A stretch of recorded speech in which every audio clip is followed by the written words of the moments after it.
So I just wanted to share an idea that I got yesterday in relation to when I was listening to Wagner, Des Rheingold. It gave me an idea, and it's related to an idea that I've used with every band that I've played in. It's just a variation of it, but it's in relation to the performance. So here I'm talking about live performance. So presenting the material to a live crowd, because to be honest, if you've got a few songs and they're maybe not that interesting, and then you present them in a way that's boring, you just sound like every band. And I think if you can get these finer details, add these fine details to your live performance, I think that's what separates entertaining good bands from just boring bands. And one of the ideas I had was for the introduction, so going in and starting to play, like how to introduce the music.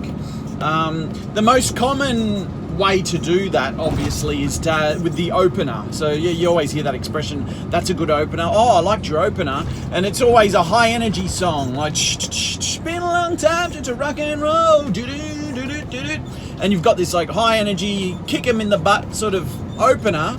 And people tend to remember it, they compliment you, that was a great opener. But I think the other side of that is that it's a bit anticlimactic. Once you play other songs, you're basically just putting songs on the back of that great opener.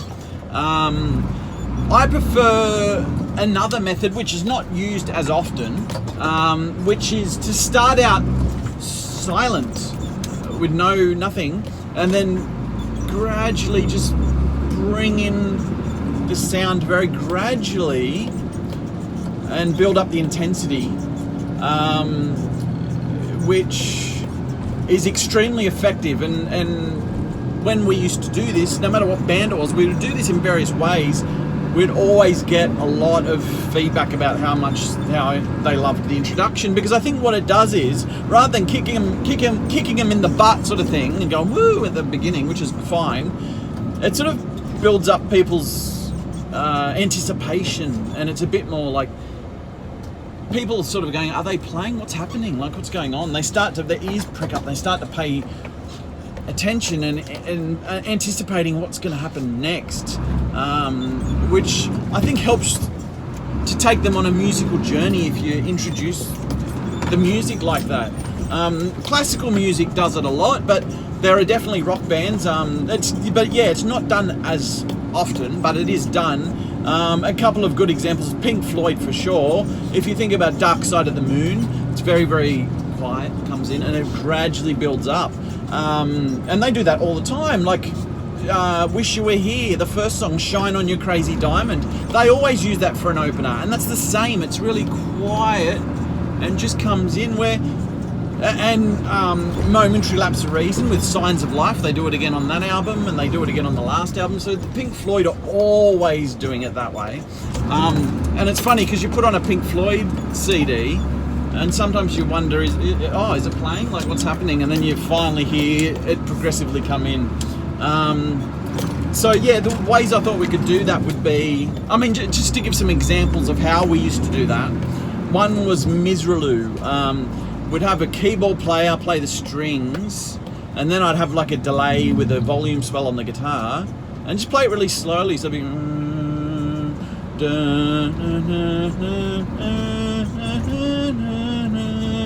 with the echo.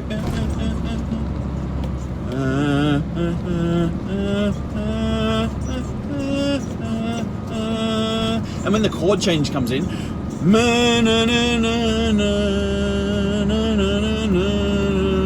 it creates so much intensity, and then when the song comes in, it's just, you build up that intensity. Another thing we used to do was play in a particular key, say for example the key of E.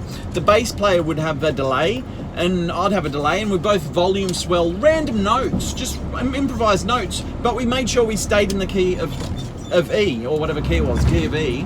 So the notes always worked together. It didn't matter what notes we hit, because we're in the same key, they never clashed. It always worked beautifully. And if I can think of an example that actually hits the nail in the head with what I'm talking about, with how that kind of sounds. You don't have to look any further than Metallica. If you look at the album Master of Puppets and go to the last song on Master of Puppets, Damage Incorporated, the introduction to Damage Incorporated is exactly what I'm thinking when I'm thinking of that sort of effect. That's exactly it. And in fact, they do use a delay with a volume swell. So that's just an idea I had to introduce the music, to come in gradually. But an idea I had yesterday to do that was a Wagner Das Rheingold thing. And what I thought we could do was get the bass, if it's not too much trouble, put a delay on the bass. A permanent, with the feedback all the way up, so it's never-ending delay. And forever until you turn the delay off. And what you could do is you could swell just say you're in the key of E, hit the E string, swell it in, wait for the delay to trigger, which you'll know the time, so you'll just know that in your head, and then turn it off. And what you end up with is the bass comes in, and it stays there, and it'll stay there because the delay is delaying it. But because you haven't hit the note, you've swelled it in, it overlaps on itself. So you've just got this, and now you've got the bass turned off. You can't accidentally hit a wrong note or anything, and it's just the delay pedal's doing it itself, which is like looping, like people do it nowadays anyway, but looping. And then what you could do is you could bring in another E, like an octave higher, just like a string section, so your volume swell an octave higher. Now you've got two notes on the bass. And then you could even turn it off, and then you could do a third one if you want to, do a major third or a minor third, and then you've got a whole, like, almost like string section that you would get in an orchestra that's just gradually come in and built up, and then you've got that going in the background. If you want, you could add a little bit of colour to it by putting, maybe if you've got a chorus pedal or a phaser. I mean, that's just an optional extra, you don't need that, but that's just another way to add a little bit of texture to it possibly. And then so you've got the bass part there, the what I mean is like the foundation of it, and then with the guitar you could have just a simple, nice sort of cleanish tone. Just play something fairly laid back, like maybe play the Wagner part,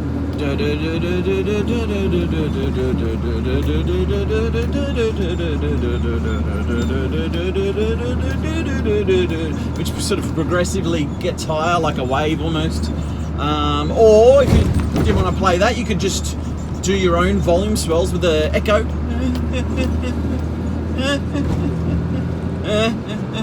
You can play two notes at a time, like when you think of the second verse of Heaven and Hell, Black Sabbath. It's kind of got that double note thing.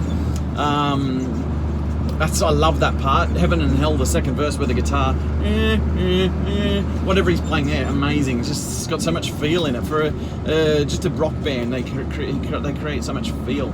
But anyway, so you've got an introduction like that, and then so the bass is going by itself. The guitar's adding a little bit more atmosphere, and then basically you just switch off the delay and go straight into your first song. So that was the first idea I had.